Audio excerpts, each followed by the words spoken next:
నాది. కానీ ఒక్కటి మాత్రం గుర్తించుకోండి, మీరు రాబోయే రోజుల్లో మహమ్మారి కూడా వెంటాడుతుంది.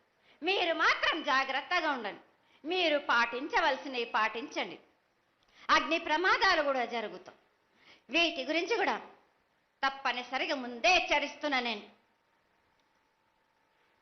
తప్పకుండా తల్లి.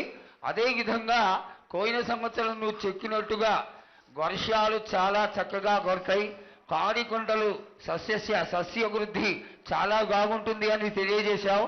ఈ సంవత్సరం రాబోయే సంవత్సరంలో ఎంత ఆనందంగా ఉంటుంది, ఆనందంగా ఉండడానికి నువ్వు ఏం ఆశీర్వదిస్తావు తల్లి?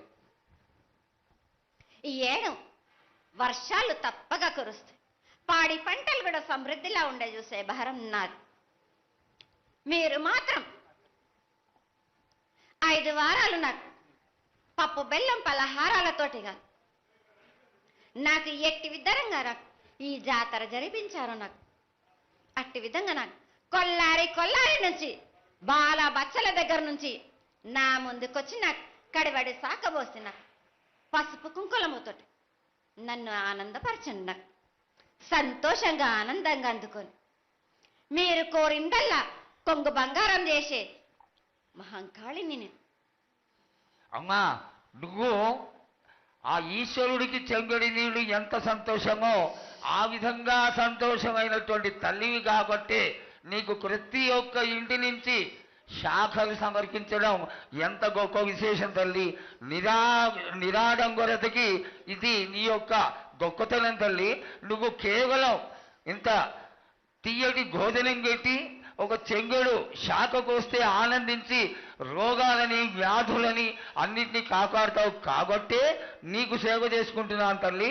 నీ పూజలన్నీ తప్పకుండా చేయిస్తాం. అదేవిధంగా ఈ అకాల మరణాలని ఆపడానికి ఏదన్నా ఆనందమైనటువంటి విషయం తెక్కు తల్లి. తప్పనిసరిగా చెప్తా.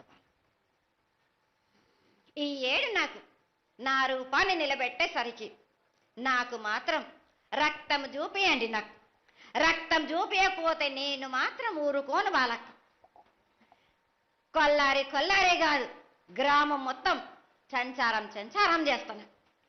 అయ్యో, అంతటి ఉగ్రహుకం వద్దు తల్లి.